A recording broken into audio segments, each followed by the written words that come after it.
What's up? So I'm not always going to have a painting in every video from now on. So, yeah.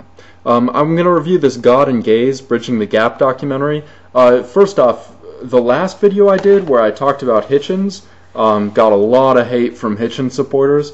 To recap on that, and I have no interest in talking to those people anymore, like, whatever. I guess my criticism, the whole video boiled down to, I think Hitchens should not have supported the Iraq War, and I think that's obvious. And some people are like, oh, but they're fascists, and you have to oppose fascism. But you don't have to oppose fascism if it makes you genocidal. I'd rather live in a fascist state than to live in a genocidal state. And so, some instances you don't oppose fascism blindly and wildly, right? So why do we have to say, because Saddam was fascist, that we're going to sacrifice the security of the Iraqi state? We're going to kill hundreds of thousands as U.S. interference, and then allow them to kill each other by the hundreds of thousands as well, only a portion of which are documented, right? As well as sacrifice thousands of American lives. Not that there should be any distinction, really. It's just people dying. No, you can't tell me Hitchens can be justified in that war. And he was wrong to add fuel to that fire at that time. And I guess, I don't know if it's the same people that support torture, but isn't that interesting that, I don't know. You're going to attack another country because they are fascist while you're torturing people. And we were torturing people before we got into the Iraq War. So in 2002 we were. In 2001 we were. So the CIA may still be torturing people. It's so wrapped in secrecy that you can't fucking tell. So I don't know. Like, maybe the Hitchens people are okay, maybe they're not. What a mess. Anyway, this video, really I wanted to talk about this God and Gaze documentary, Bridging the Gap.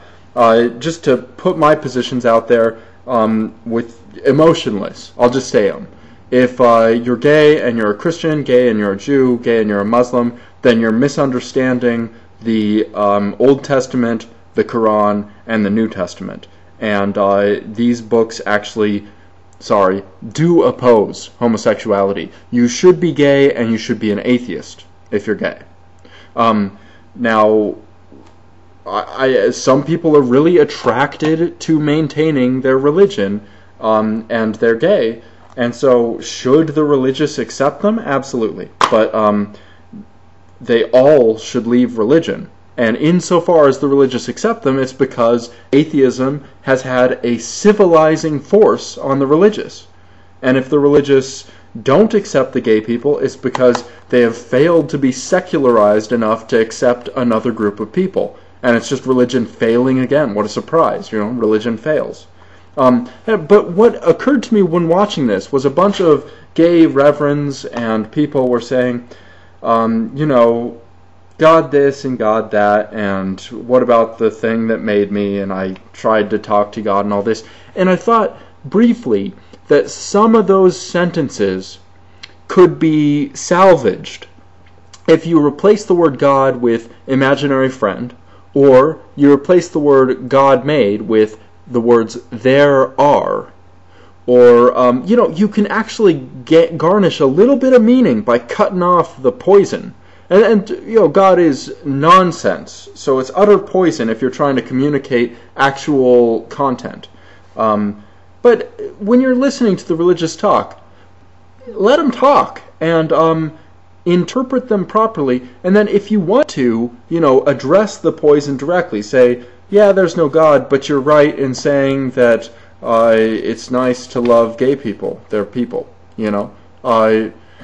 and do your best. And if you want to just ignore the religious part of it and address the content of what they're saying, sometimes the content is not entirely tied up into the poison to the point where it's compromised. And you can say, yeah, the churches ought to be better. That's fine. But remember that it's really atheism that's helping these things. So do you think most religions are going to accept gay people if atheists didn't pose a threat?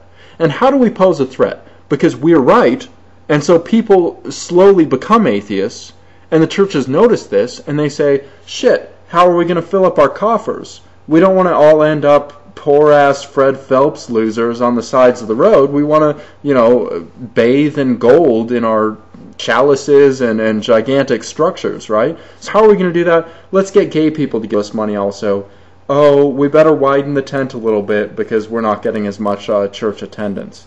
And there are different ways to handle your church attendance. Some people just get the same old crowd more revved up. So get whitey heterosexual to really hate gays and give up all his money. And then maybe you can, still attain that level of, lifestyle that some religious people enjoy.